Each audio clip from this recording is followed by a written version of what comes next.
Hey, and welcome to map 6 of Duke Nukem 3D's The Birth. This is Going Postal. We can't actually go into that sewer there, but we can come up to the building here and blow up that turret. Immediately we're faced down by this annoying guy. So it's annoying when your pistol's starting because obviously you really don't want to be fighting these with the lock here. You really don't.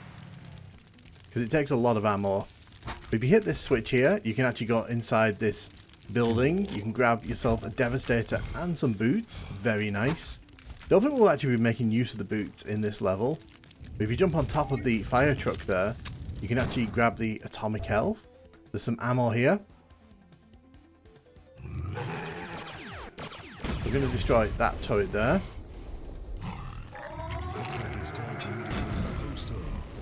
There's a bunch of pig cops inside the mail room there, so we're just going to get rid of them. Going to let this face grabber hug me here, and then we're going to shoot it. So here's the thing, we can head outside here, but we can't actually progress any further in this direction. We'll destroy that turret though. We'll be coming back to here later on, so keep that in mind. Let's destroy some windows here. You can see this is a mail sorting room. This is where you'd come to sort of deliver your letters. You can see there's a shotgun behind the desk here. So there is a pig cop wandering around here somewhere. Let's get rid of him. There is a secret behind this poster here. It brings you all the way around here. But it's useful to grab the pipe bombs, definitely. So you need to hit the switch here to progress. So one thing I find funny here is that you've got first class mail and you've got overnight mail. But they both end up leading to the same chute anyway. So clearly whoever designed this had something against the postal service. Bad experiences probably.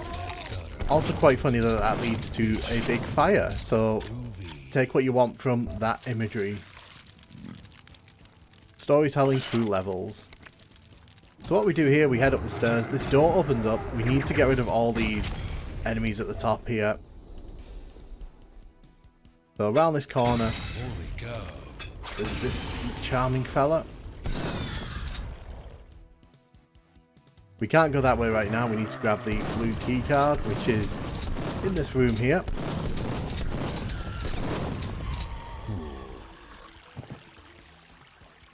There's a fun little message on the wall there. I think it's a Simpsons reference. I'm pretty sure it's a Simpsons reference, but I don't want to say that with complete certainty. If you look inside here, you'll grab the blue access card. But there's also a secret behind this here. You can see there's a secret shooting range here. Luckily these guys, I don't think they can actually get out of there because they can't actually jump over the wall there, which is pretty useful. It means we can just take our time getting rid of them. Grab the chain gun from up there. We can get the portable medkit if we blast that cage door there. There's nothing really inside the vent there. When you kind of take time to look around this room, things get a bit weird. It looks like they're shooting dogs, which, you know, I definitely don't approve of on this channel. But yeah, we're just going to leave that behind. And we're going to head inside here. So this is kind of like a sorting area. There's like a conveyor belt. And you can see that there's a bunch, you'll see in a bit, there's a bunch of items that are kind of on this conveyor belt. It does go around in a big circle, so we do get the chance to grab those items eventually.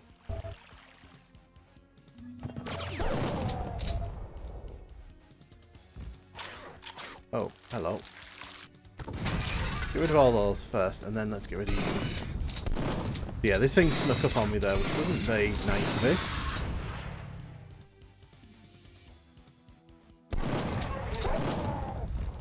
So if we jump into the wall here, there is a secret vent.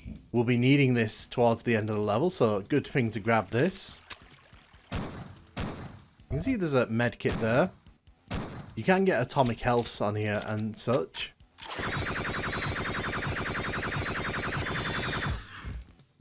A steroid there. And armor. But yeah, this room's pretty crowded here, so you've just got to be a bit careful that you don't accidentally leave yourself too vulnerable here. There's also some nasty enemies in here, so you can lose quite a bit of health if you're not careful.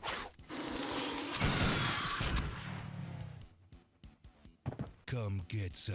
I want to grab that RPG ammo there, so we're going to jump up here.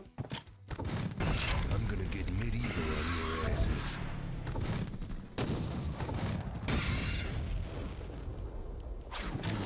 Grab the freeze ray here.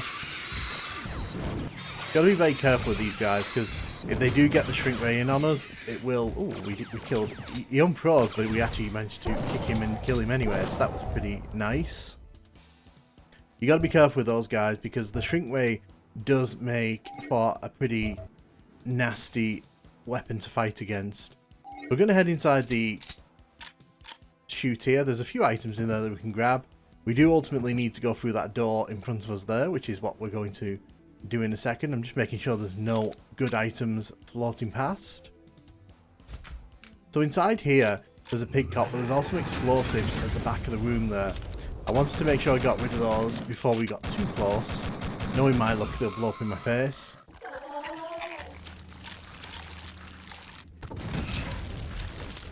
Come get some.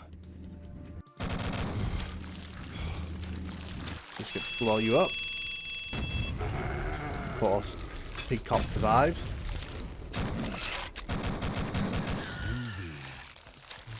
If you hit this here, you get a free pipe bomb, so worth hitting that. Which vending machines will give me a free pipe bomb. So you have to come inside here if you want to grab the red key card, because the red key card is just there. So in a second, we should have an enemy running in here. Oh, he actually got stuck against the wall there. So with the red key card, we can start heading towards the level exit here. I'm just going to quickly run around, make sure there's no items on this conveyor belt that we really want to grab. But yeah, the red key card is for this. So there's a load of enemies out here that we've got to deal with. And you might have noticed we're not doing too well in the ammo front. So that's something we've got to be very careful of. Going to unlock that. Going to put the trip mines up there. Just to weaken this one here. I am trying to spread these guys out because on their own they're a pain, but when you've not got much ammo and there's like 4 or 5 of them running at you, it really does become a bit of a bother, and I don't want to face all of them at once if it can be helped. So for those who don't know, the end of this level gets pretty hectic, so we really don't want these guys still being in level. Luckily, because he's kind of trapped in the vehicle there, he wasn't actually able to shoot his shrink raiders. So the yellow door is there, and look, you can see there's another one here. You can definitely tell that the developers were pretty happy with this enemy because they love making use of it in this episode. Not that I'm complaining, I just think it's worth noting that they really fell in love with this enemy very quickly. And I say that because there's 2 more around the corner here.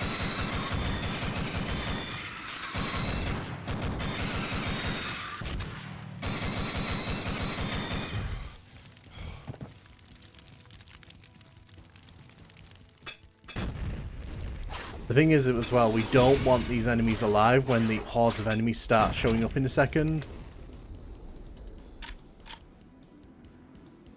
Use the expander here. I don't like making use of the expander too much, but I feel like we kind of have to here. So you might have noticed that there's a lot of ammo here. Well, that's because we're about to get assaulted by all these enemies here.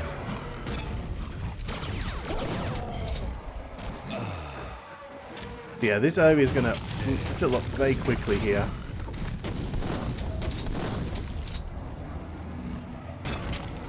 Now the thing is, we could use the buttons at the side there to, because those red things on the wall there effectively act as like explosive things, so that they can actually blow up enemies for you. I don't like doing that. I kind of like the fact that there's like a bunch of enemies here. You don't really get this kind of encounter in Duke Nukem very often, so it's kind of fun when you get to this point and it's like all these enemies are just wailing on you wave after wave. It's pretty cool, actually. Because like I said, you don't get this kind of encounter in Duke Nukem 3D retail very often. As you can see, we've not really struggled that much, and if you wanted to, you could set those off. Shit happens. So you can see we have the Battle Lord around the corner here. The Shrink Ray will sort him out, and there's one more around the corner here. But yeah, we're pretty much done with this level. I do actually like this one. I think Going Postal has a nice aesthetic. I think it sticks to the post office thing pretty nicely. And then at the end it throws you that whole horde thing. So you don't really get to experience that kind of onslaught in Duke Nukem 3D all that often. So it actually kind of stands out, which I really appreciate. And overall, I think it's a pretty fun level. There are some moments where you're kind of expected to look around because the red keycard obviously is in what I would describe as a not obvious place. But overall, I do like this one, and again, I think it just adds to a lot of good levels in the birth. This is a very strong episode of Duke Nukem 3D, and we are slowly making our way towards the end of this episode. Let me know in the comments what you think of Going Postal. Do you like it? Do you hate it? And thank you very much for watching.